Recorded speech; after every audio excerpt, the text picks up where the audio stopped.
दोस्तों, सर्वप्रथम स्वतंत्रता दिवस की आप सभी को बहुत बहुत हार्दिक शुभकामनाएं, बहुत बहुत बधाई। उन अमर वीर शहीदों को अपनी श्रद्धांजलि, भावभीनी श्रद्धांजलि अर्पित करता हूं, जिनकी बदौलत आज पूरा देश आज़ादी का जश्न मना रहा है। तो उन अमर वीर शहीदों को मेरे चैनल की ओर से, मेरी तरफ से सत सत नमन और वंदन है। दोस्तों, solution with Rajesh sir channel पर आपका बहुत बहुत स्वागत है। आज के इस वीडियो में हम आपको बताना चाहते हैं कि दोस्तों, सब लोग जीवन में सफल होना चाहते हैं। सब लोग यानी जितने भी लोग हैं, सभी लोग जीवन में सफल होना चाहते हैं, सुखी होना चाहते हैं। और सुखी होने के लिए, उन्नति करने के लिए परमेश्वर ने सब लोगों को, सभी इंसानों को कुछ चीजें बराबर बराबर दी। सभी चीजें ईश्वर के द्वारा बराबर मात्रा में उपहार स्वरूप मिली हुई है, प्रदान हुई है। उनमें से पहली चीज, पहली संपत्ति, दौलत है टाइम, यानी समय। दोस्तों, ये जो समय है, ये सबको बराबर मिला हुआ है। सबको बराबर मिला है 24 घंटे, यानी 24 घंटे का टाइम सभी को बराबर मिला हुआ है। माननीय भारत के यशस्वी प्रधानमंत्री माननीय नरेंद्र मोदी जी के पास भी उतना ही टाइम है। माननीय उत्तर प्रदेश के यशस्वी मुख्यमंत्री योगी आदित्यनाथ जी के पास भी उतना ही टाइम है जितना कि हमारे पास और तुम्हारे पास। दोस्तों, सभी के पास 24 घंटे का ही टाइम है। 24 घंटे का ही टाइम मिला हुआ है, लेकिन समय तो बढ़ रहा है, आ रहा है और जा रहा है। समय को जब परिश्रम से जोड़ दिया जाता है, परिश्रम से जोड़ दिया जाए, कर्म से जोड़ दिया जाता है, प्रयास से जोड़ दिया जाता है, तब समय का रूप बदलता है। यानी जब समय को परिश्रम से जोड़ दिया जाता है, कर्म से जोड़ दिया जाता है, प्रयास से जोड़ दिया जाता है, तब समय का रूप बदलता है, यानी टाइम चेंज होता है। किसमें बदलता है? यहां पर बात यह आती है कि जब समय का रूप बदलता है तो किसमें बदलता है? ये या तो ज्ञान में बदलता है, नॉलेज में बदलता है, विद्या में बदलता है, या तो फिर धन दौलत में बदलता है, या फिर पद और अधिकार में, शक्ति में। तीन ही मुख्य ऐश्वर्य हैं जीवन के लिए, जिधर भी समय को लगाओगे। यानी तीन ही मुख्य ऐश्वर्य हैं जीवन के, जिधर भी समय को लगाओगे, परिश्रम से जोड़ोगे, उसी क्षेत्र में सफलता हासिल कर पाओगे। प्यारे दोस्तों, जिस भी क्षेत्र में आप अपने समय को लगाओगे,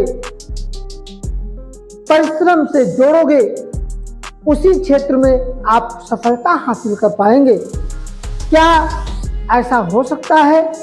यानी आप सोचिए कि क्या ऐसा हो सकता है कि आप सुबह से शाम तक किताबें पढ़ते रहें, यानी सुबह से शाम तक किताबें पढ़ते रहें और धनवान हो जाएं? क्या ऐसा हो सकता है कि सुबह से शाम तक किताबें पढ़ते रहें और आप धनवान हो जाएं? या फिर दुकान पर बैठकर व्यापार करते रहें, सामान बेचते रहें और विद्वान हो जाएं? नहीं, ऐसा नहीं हो सकता है। या फिर दूध दही और बादाम खाकर जिम करने जाते रहो, दूध दही या बादाम खाकर जिम जाते रहो, कसरत करते रहो, तो क्या विद्वान बन सकते हो या धनवान बन सकते हो? तो संभव नहीं है, क्योंकि जब आप जिम जाओगे तो आप पहलवान ही बनोगे, पहलवान बनोगे। यानी कि जिधर आपने समय दिया, परिश्रम किया, मेहनत की, वैसा ही आपको फल मिलेगा। जिधर आपने जैसा मेहनत किया, जैसा परिश्रम किया, वैसा ही फल आपको मिलेगा, वैसा ही पुरस्कार मिलेगा। तो कौन सी चीजें, यहां पर यह सोचना है कि कौन सी चीजें भगवान ने दी है? समय। कौन सी ऐसी चीज है जो भगवान के द्वारा मिली है, ईश्वर के द्वारा मिली है? तो वो है समय। कर्म करने की क्षमता, कर्म करने की क्षमता, यानी पहली चीज है समय। दूसरी चीज क्या है? कर्म करने की क्षमता। और तीसरी और क्या है? तीसरी और कौन सी चीज है?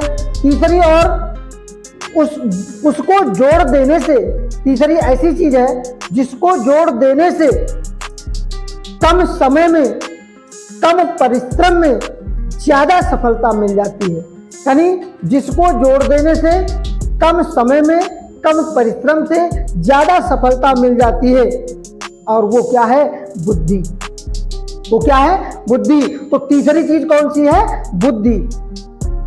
जब आप बुद्धिमत्ता के साथ परिश्रम करेंगे, विद्या के साथ, समझदारी के साथ आप परिश्रम करेंगे, मेहनत करेंगे, तब आप जो है जीवन में सफल हो पाएंगे। प्यारे बच्चों, अगर मैं आपसे कहूं कि बाहर जाकर गड्ढा खोदो, बाहर जाकर गड्ढा खोदो, वो भी हाथ से, तो क्या आप हाथ से गड्ढा खोद पाओगे? यानी बाहर जाकर के गड्ढा खोदो, वो भी हाथ से, आप कितना खोद पाएंगे? सिर्फ शरीर से परिश्रम करके, मेहनत करके क्या आप खोद पाएंगे? ज्यादा से ज्यादा आप खोदेंगे भी तो 1-2 इंच, 4-5 इंच। अगर गर्मी का मौसम हुआ, मिट्टी सूखी रही, तो आप 1-2 इंच या 4 इंच से ज्यादा नहीं खोद पाओगे, क्योंकि गर्मी के मौसम में मिट्टी सूखी रहती है। और आप हाथ की उंगली से अगर खोदोगे तो आपकी उंगलियां दर्द करने लगेंगी, लेकिन आप गड्ढा नहीं खोद पाएंगे।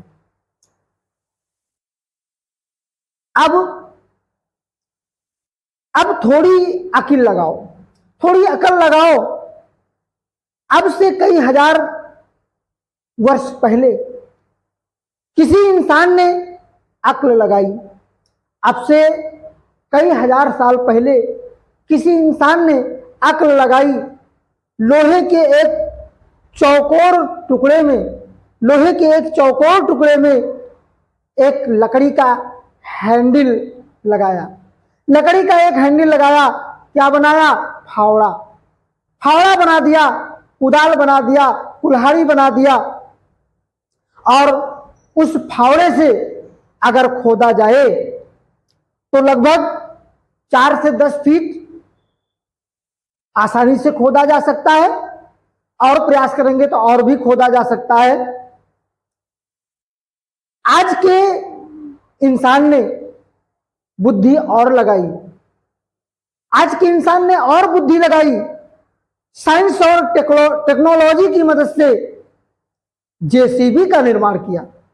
साइंस और टेक्नोलॉजी की मदद से जेसीबी का निर्माण किया, और एक ही आदमी 4-5 गियर बैठे बैठे घुमाता रहता है। बैठे बैठे 4-5 गियर घुमाता रहता है, और आप खुद अंदाजा लगा सकते हो कि जेसीबी से कितनी खुदाई कर डालता है। एक दिन में कितनी खुदाई कर डालता है, बड़े बड़े नाले खोद डालता है, बहुत बड़े बड़े गड्ढे खोदे जा सकते हैं। तो कहने का मतलब है कि शरीर के परिश्रम से बुद्धि का परिश्रम ज्यादा महत्वपूर्ण है। यानी जो शारीरिक श्रम है, शारीरिक श्रम से ज्यादा मानसिक श्रम जो है ज्यादा महत्वपूर्ण है, ज्यादा इंपॉर्टेंट है। तो समय सबको बराबर मिला हुआ है, परिश्रम की करने की क्षमता सबको बराबर मिली हुई है। दिमाग की अगर बात करें तो दिमाग हर इंसान के पास है।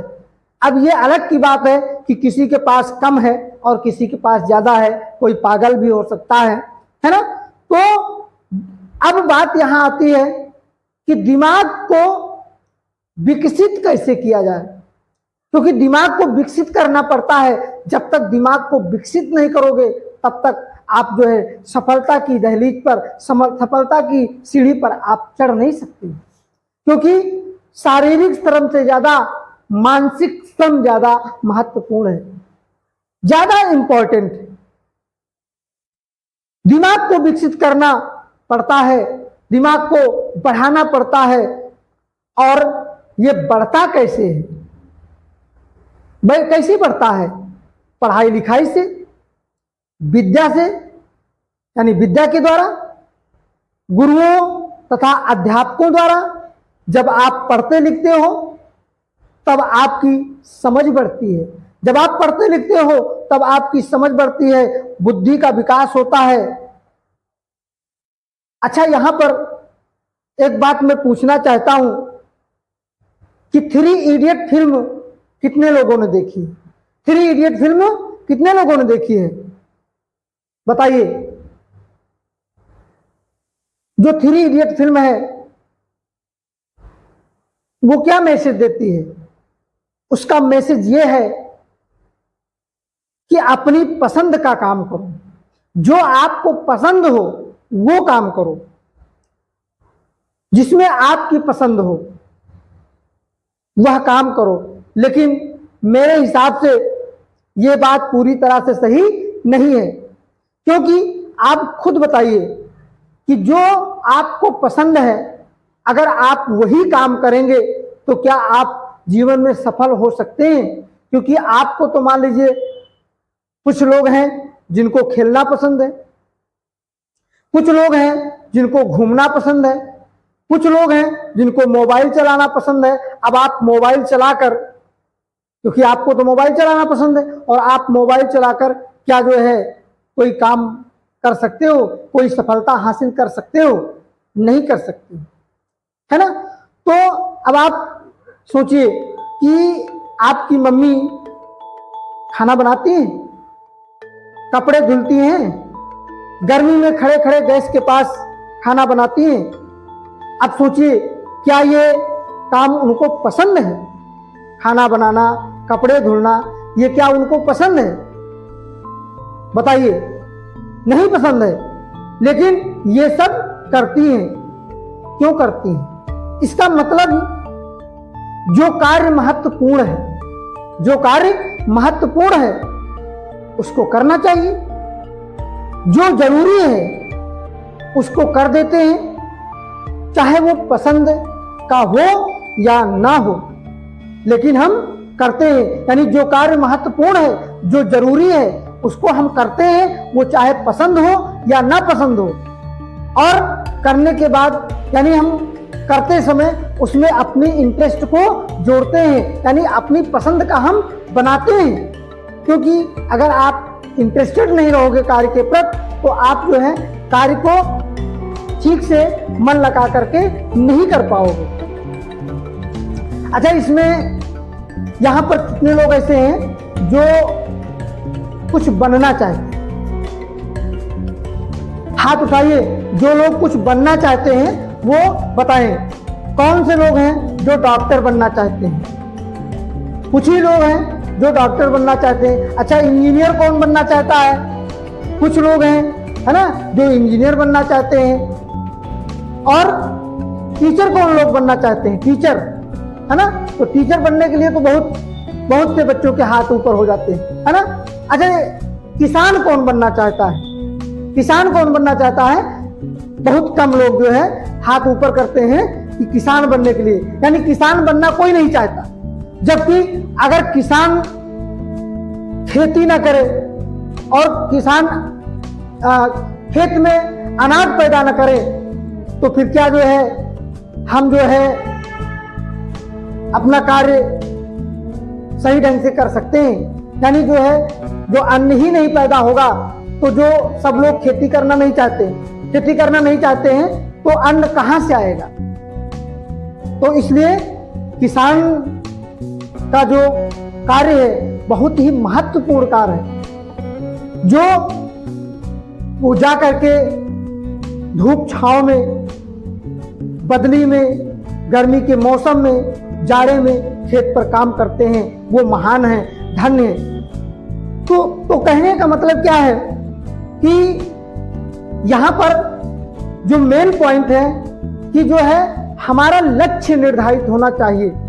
जब तक हमारा लक्ष्य निर्धारित नहीं होता है, उद्देश्य क्लियर नहीं होता है, तब तक हम कोई भी कार्य सही ढंग से नहीं कर पाते। जब हमारा लक्ष्य निर्धारित हो, हमारा एम, हमारा गोल क्लियर हो कि हमें क्या बनना है, उस दिशा में हमें प्रयास करना है, उस दिशा में हमें चलना है। मान लीजिए हम चलना प्रारंभ कर दीजिए, सड़क पर चलना शुरू कर दीजिए, सड़क पर चलना शुरू कर दिए और हमें यह नहीं पता है कि हमें जाना कहाँ है, हमें पहुंचना कहाँ है, और हम चलते जा रहे हैं, तो आप कहाँ तक जाओगे? क्योंकि आपका तो कोई स्थान पता नहीं है, निश्चित नहीं है कि हमें कहाँ पहुंचना है। तो इसलिए हमें सबसे पहले स्थान क्लियर करना है, उद्देश्य क्लियर करना है कि हमें कहाँ जाना है, किस दिशा में जाना है ना। तो इसलिए जो है बिना लक्ष्य के जो हमारा प्रयास है वो निरर्थक रहता है, सफल नहीं होता है। हमारा जब लक्ष्य क्लियर नहीं होता है, हमारा गोल क्लियर नहीं होता है, हमारा एम क्लियर नहीं होता है, तो जो है हम सफलता हासिल नहीं कर सकते हैं। इसलिए मैं लास्ट में यही कहना चाहता हूं कि सभी लोग, जो भी स्टूडेंट हैं, जो भी साथी हैं, जो भी बच्चे हैं जो पढ़ाई कर रहे हैं, किसी कंपटीशन की तैयारी कर रहे हैं, किसी गवर्नमेंट जॉब की तैयारी कर रहे हैं, तो वो जो है अपना एक पर्पस क्लियर करें, उद्देश्य बनाइए कि हमें करना क्या है, हमें बनना क्या है, हमें जाना कहाँ है। तब जो है आपका जो प्रयास है वो सफलता की ओर अग्रसर हो सकता है, यानी अच्छी मेहनत आप कर पाएंगे और जीवन में सफल हो पाएंगे। तो दोस्तों, ऐसे ही अनेक महत्वपूर्ण जानकारी के लिए, ज्ञानवर्धक जानकारी के लिए हमारे channel solution with Rajesh sir channel को सब्सक्राइब करें, लाइक करें, दोस्तों में शेयर करें और वीडियो का नोटिफिकेशन सबसे पहले आपको प्राप्त हो, इसके लिए बेल आइकन को जरूर प्रेस करें, यानी घंटी वाला बटन दबाना ना भूलें। मिलते हैं ऐसी ही अनेक जानकारी के साथ अगले वीडियो में। तब तक के लिए नमस्कार, वंदे मातरम।